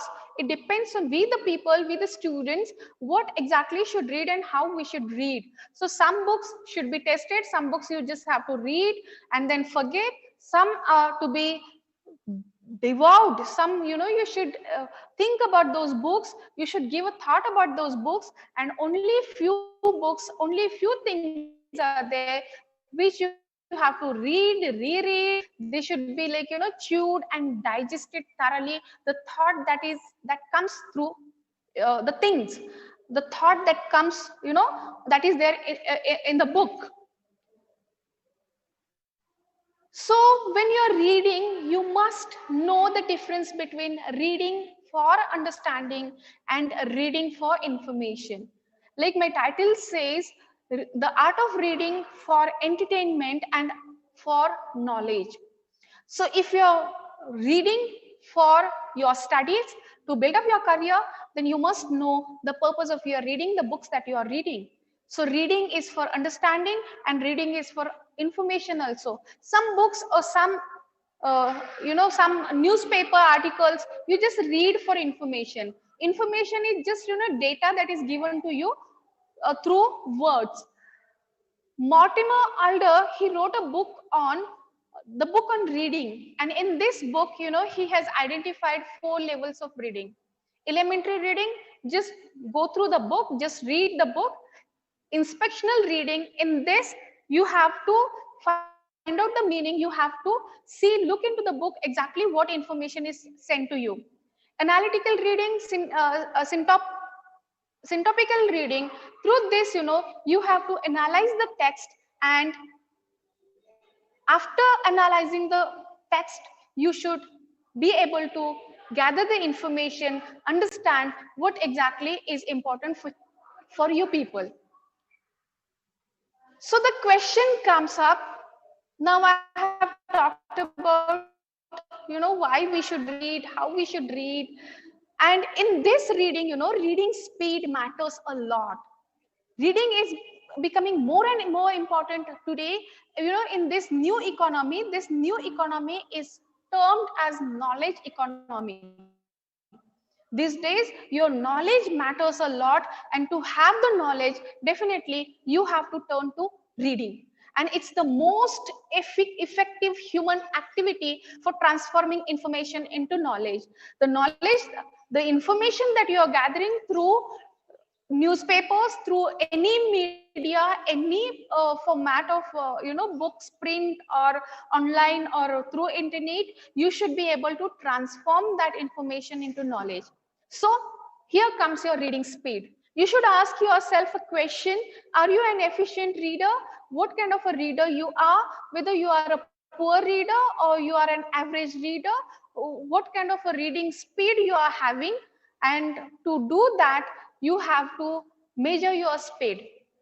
You must be knowing that top readers, they are called as top readers because they read at speed of above 1000 words per minute with near 85% comprehension.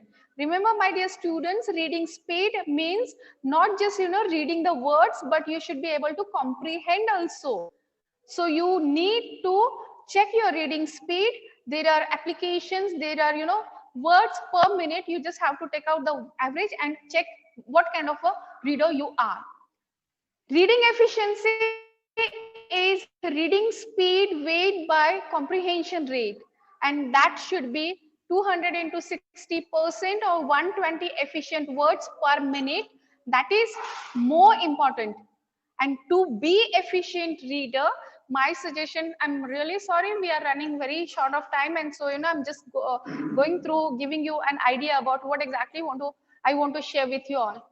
So to be an efficient reader, there are training sessions for speed reading. There you will get an idea, you will be trained to be a better reader. You can read a book about speed reading, which has speed and comprehension tests. Speed reading computer programs are there. You can make use of those computer training programs. To be an efficient reader, always remember it requires concentration. So meditation can come in. If you do meditation regularly, definitely you will have better concentration power. Your interest, skimming, scanning techniques, and your ways to approach a text. I have given 2 websites where you can check out your speed, and these websites will help you to develop your reading speed. Now, what exactly is this reading process? It involves recognizing the words, leading to the development of comprehension. It is not just, reading the words or recognizing the words. You should be able to find out the meaning. So the process is that pre-reading stage in which, your background knowledge, your views about the text and your purpose of reading matters a lot. For what exactly? For what you are reading the text, whatever the text may be. It can be question paper, it can be your study material, it can be your novel that you're reading for pleasure purpose or for entertainment. The second stage occurs during the reading. When you are reading, you make predictions. Whatever you are reading, you revise, confirm your predictions. For example, a double entry journal enables the reader to write. You can, you can ask questions during your reading also. And the final stage occurs after reading.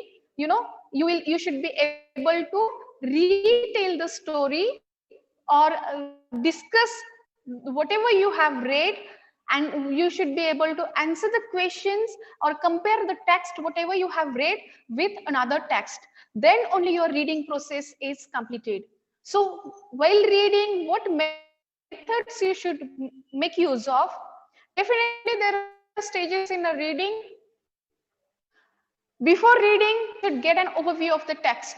When you look at the text, definitely you can look at the back page, you can have you can read the review of the text, you can skim through the table of contents, headings, subheadings, you can read the introduction and the conclusion, you can scan the relevant sections to locate where your topic is discussed, like particular information if you want to find out. Definitely skimming scanning techniques come handy.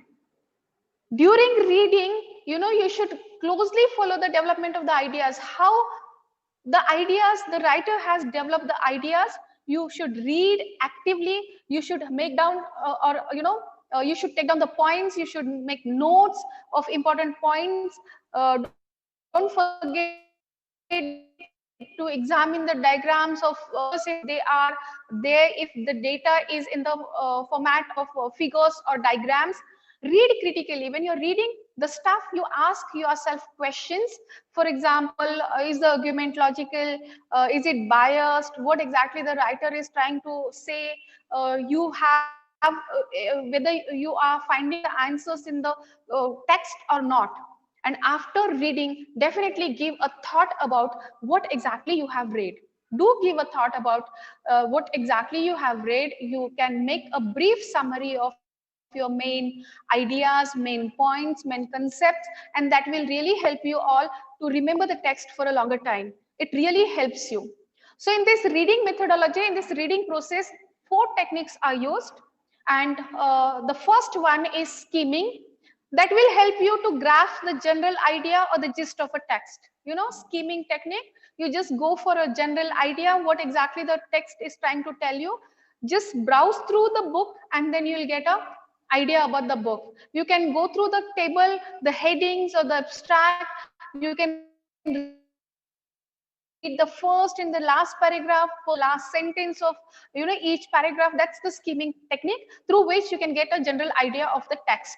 But scanning, if you want to find out a particular information, like if you want to find out information about Francis Bacon, then you will search for those 2 words only throughout the text. So you might identify key terms or expressions which will alert you to where your subject is being addressed. So just run your eyes over the text, looking for those keywords. Those who are preparing for competitive examinations, these skimming scanning techniques really help them. Along with this, you can make use of mind mapping, so that whatever you are reading, you will have a short notes of your material that you have read, and these notes will help you to formulate your answers. So skimming scanning techniques, and this technique really helps for your competitive examination, where you have to go through reading comprehension exam. Reading while reading a bigger passage, you just have to make use of skimming scanning techniques. Just look out for the words, just go through your text, and then you will be able to answer your questions, because you will for these examinations or for these competitive examinations, entry level examinations or competitive examination, you are given short of time, just 3 to 4 minutes are there to read 10 to 15 pages, 15 lines paragraph and answer 5 questions. So these techniques definitely help you a lot. But when you're preparing for your exams, definitely detailed reading helps you. Critically consider the aspects of the text and closely read each and every word you should read. And after reading, you should,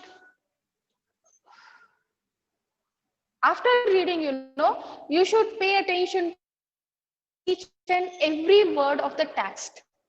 Revision reading, normally we do for examinations, we read a lot. For exam, from exam point of view, I would certainly suggest students do a fast reading. You know, you have your timetable ready, do a fast reading. You can read very fastly, finish off with your notes, and then second time you do your close or detailed reading. That helps you a lot, because once you finish off reading your material, second time when you're reading, you grasp the ideas, you understand the material very well, and that gives you confidence when answering your examination. So while doing your revision, you can quickly go through the text, and you can, the things that your material, you are already familiar with it, and you can confirm your knowledge and your understanding. Why do we, reading comprehension, it is for 2 purposes. Vocabulary, for this, you should have better vocabulary. You should have proper knowledge of vocabulary, because in reading comprehension, definitely, you should be well versed with the author's vocabulary. If author is using the word blood to represent the relationship or the relations, then definitely you should able to grasp the proper meaning of this word. Blood, if you look at Shakespeare's plays, blood is used almost 27 times, but each time the meaning is different. So to get the proper knowledge, you have to be well versed with the author's intention of using this word. So in reading comprehension, your vocabulary knowledge and text comprehension, these are the 2 things that matter a lot. To be better reader, you can make use of comprehension strategies. You can use prior knowledge. You can read about the author, you can read about the title, you can gather information about the text, and then you can use prediction.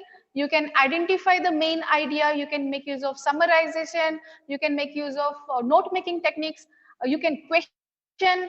You can make inferences, and you can visualize. As I said, text, it's not just you're reading the words, you visualize along with the author also. When you read a poem, be it Robert Frost, "The woods are lovely, dark and deep, but I have promises to keep, and miles to go before I sleep, and miles to go before I sleep." When you're reading these words, in front of your eyes, you start visualizing the woods, the winter season, the snowfall, the author, or, you imagine that as if you are in the jungle, in the woods, and you are experiencing the snowfall. So for comprehension, definitely you can make use of different strategies to be a better reader. Now, to be very good reader, definitely you have to read a lot. Now, to read a lot, the question remains where to find the books. I have given you the apps also. I'll be giving you the apps also. There are a lot of, websites also. And this IELTS exam, TOEFL exam, IELTS exam, you all know that there are 4 levels. They test your speaking ability, they test your listening ability, they test your writing ability, and apart from that, they test your reading ability also. How fast do you read? And to read fast, definitely you have to go on reading. You have to be voracious reader. Read the things that interests you. You can read fiction, you can read non-fiction, you can read lot of things for entertainment purpose, and you can read newspapers, you can read journals, you can read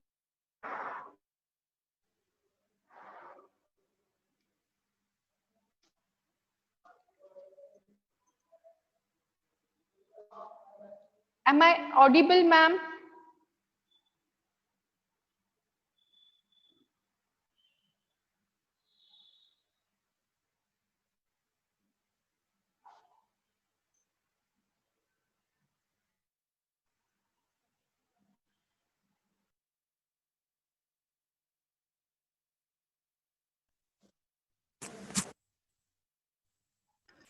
You are audible. Hello. Hello, you are audible. You can carry on. Hello. Hello. Am I audible? Hello. Yeah, ma'am. Yes. Am I audible? Yes, yes, yes. Okay. It's going on. Yes. Okay. Some connectivity problem, some disturbances in between. You can carry on, madam. It's going on. Yes, ma'am. Yeah. Screen sharing is enabled, connected. Is my PowerPoint visible? No, not it, not it. You have got to connect. Hello. Hello, madam. Start sharing the screen. Yes. Yes, now we can see the screen. I'm so sorry. So no, we know the problem. We are having today. No, we know the problem. I was talking about reading, and exactly I have given you ideas about what you can read, how to go for reading, how you can find the. I mean, now I'll be coming to how you can find the books if you cannot buy. Buying a book is really a better option. Online reading you can do, print reading you can do. If buying is not possible, you can borrow the books. And where to find the books? If you are going for online options, then definitely Gutenberg has a lot of collection. All kinds of books are there. Science books are there. Fiction is there. All books are there. This university has come up with this Project Gutenberg, and all the books are stored over there. You can go for Goodreads also. Goodreads also is a good option. There you can challenge yourself. Challenge yourself for reading. Definitely that will help you a lot. For Marathi books or for any e-sahitya books, and there are a lot of state sahitya academies. You can log into their websites and you can find books over there. Lot of options are there for. There are reading apps also. You can make use of reading apps also.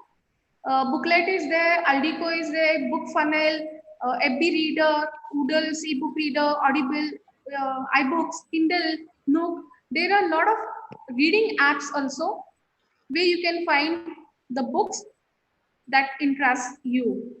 If you are not interested in use of audiobooks, there today's generation is more reliable, for these kind of mediums, they can go for audiobooks also. But to make yourself efficient, definitely you have to read books, and this reading habit you have to inculcate in yourself. Once you start reading, once you become friendly with the words, definitely there are a lot of things, these books open up for you people, and that helps you in lot of things. You become a critical thinker, you become a critical reader, you start asking questions, you start imagining, and it has been said that in today's era, we don't need people who are, who cannot think independently. Creative thinking is the need of today's era. And for this, as we all say, AI is ruling the world. And in this AI era, lose the jobs. Those who are going to survive, who are having creative imagination, critical thinking, creative kind of stuff they are having, out of the box thinking they are having. And this reading helps you a lot to develop those habits, because when you're reading a book, definitely it gives you a lot of stuff. So you should, start developing reading habit. You should start developing proper reading habit, and you should make yourself efficient reader topper reader, not an average reader. And to become a topper reader, definitely you should increase your reading speed. So if you have any question, anything, ma'am, you can pass on the question to me. I had to rush through my PPT, and due to this technical glitches and all, I just lost my track, and whatever I wanted to share with you all, I have tried to share with you all. Thanks a lot, ma'am, for giving me this opportunity to share with you all my ideas about reading. Yes. In spite of technical glitches and all, you have made it up. Yesterday also we had a conversation about the bad weather there, heavy rains and all. Yet, there was clarity. There was clarity in what you showed, the PPTs, and also what you saw. It was an excellent question, madam. Yes. Now, there are some such questions. There are some questions. Am I audible to you? Yes. Am I audible? Yes, right now. Yes, yes. There is a participant who has asked you, could you please suggest some good books? There are audio books. A lot of audio books are there. Good books which they could read. Some good books. Could you suggest? Hello. It's not audible, my question. Madam, could you suggest some good books? Could you suggest some good books for the students to read? There are, and if you search, if Google about, good books to read. If you want to develop your communication skills, audible, ma'am? Yes, yes, yes, audible, audible, yes.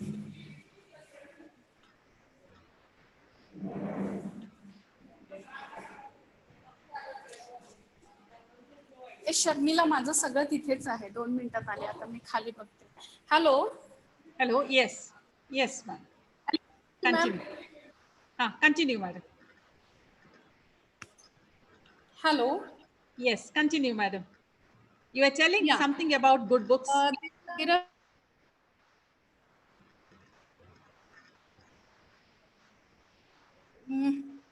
audiobooks I was telling about. Audiobooks, there are websites and there are audio apps also.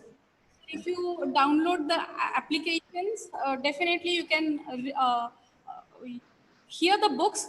If you are not having time to read the books, definitely you can go for listening to the books. And books to read, definitely I would suggest to go for self-help books, go for classics, read the classics that we have. Wonderful classical books are there. Apart from Ramayana and Mahabharata, go for English classical texts, and you can, to enhance your communication skills, Alice in the Wonderland is a wonderful book.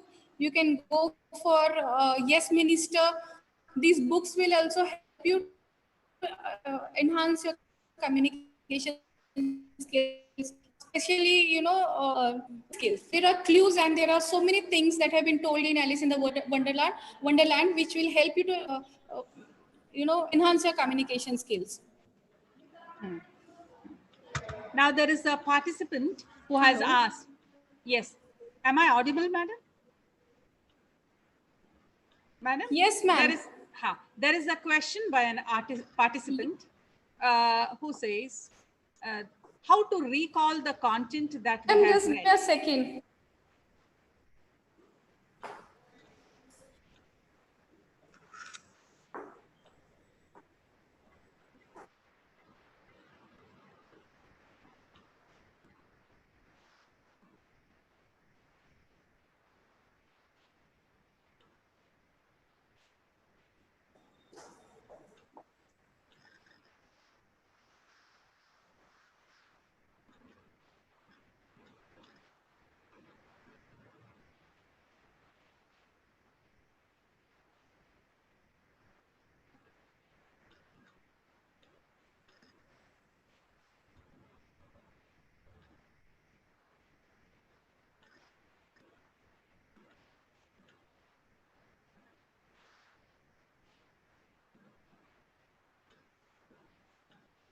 Yes.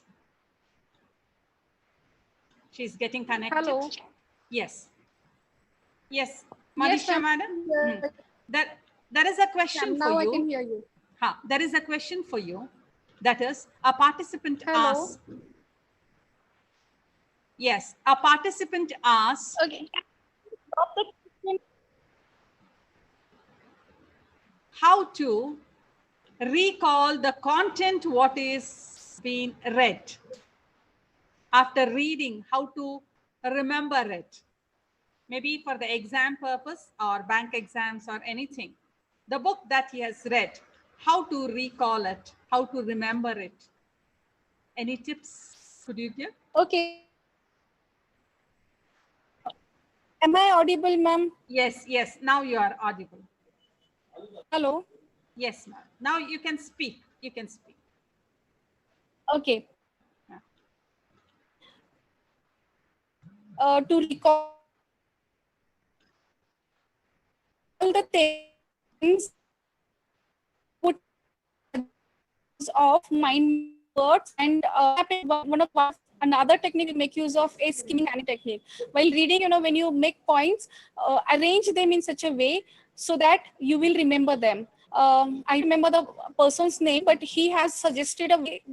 He says we don't remember straight lines, so don't write your points in a straight line. If you put them in a figure, or if you draw some things, draw some pictures, and if you put your ideas in the pictures, helps. Another thing is just applications available. Microsoft is also having that application. So if you make use of those applications, definitely that will help you a lot to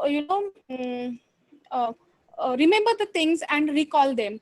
To recall them, you remember just the keyword. Definitely that keyword will help you to recall the material, the words or the passage that you have read. So that technique will help you a lot. I would definitely suggest mapping technique. Hello? Hello? Yes, your voice was breaking.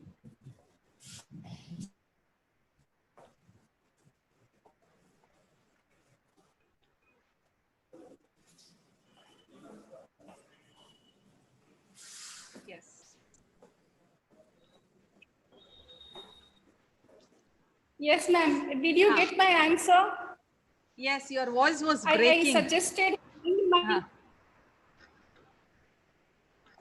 Okay, I was suggesting mind mapping technique that will help you a lot to recall the material, the things that you have read. Like find out the keywords, make a list of keywords. Those keywords will help you to remember the things. If you just go on reading, if you don't, actually reading and writing, these are the two connected things. If you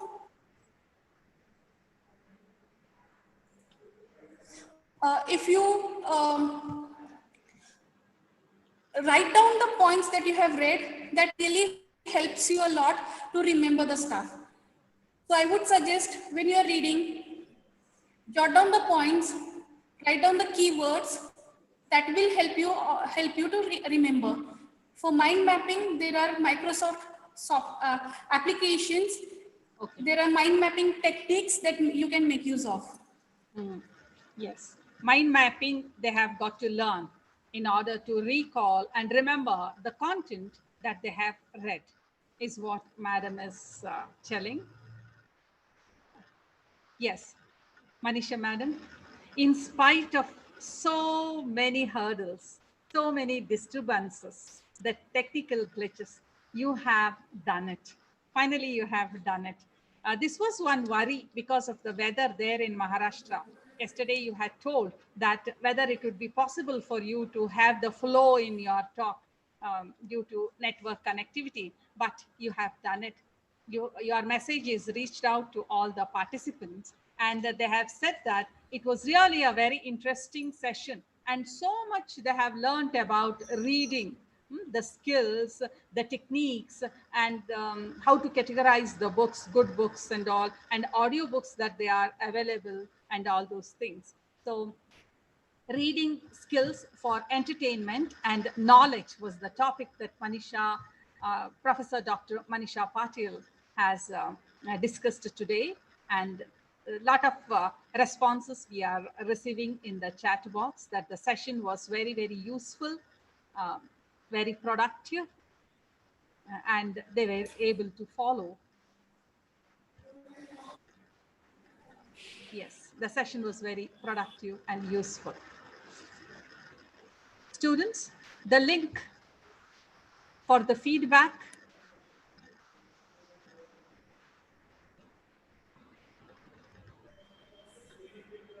yes, the link for the feedback and the answers on these two sessions will be posted in the chat box,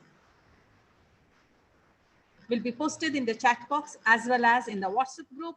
Please do attend these questions and also give your feedback. So we are done with 12th day today. Tomorrow is our 13th day of this online certificate course on effective English language development. And on the 13th day, we are going to have two sessions again. The first session on learning grammar through literature by Professor Dr. Parimala Nijgal. Then we have another session on punctuations, how important punctuations, and if punctuations are not used properly, the entire meaning of our communication would be undermined or misunderstood. Hence, learning communication, learning punctuation is very, very essential. So tomorrow, second session, we have Professor Dr.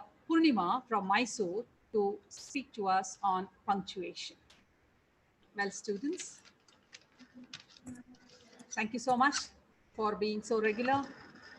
And also, most of the students are very punctual also. Stay at home. Stay safe.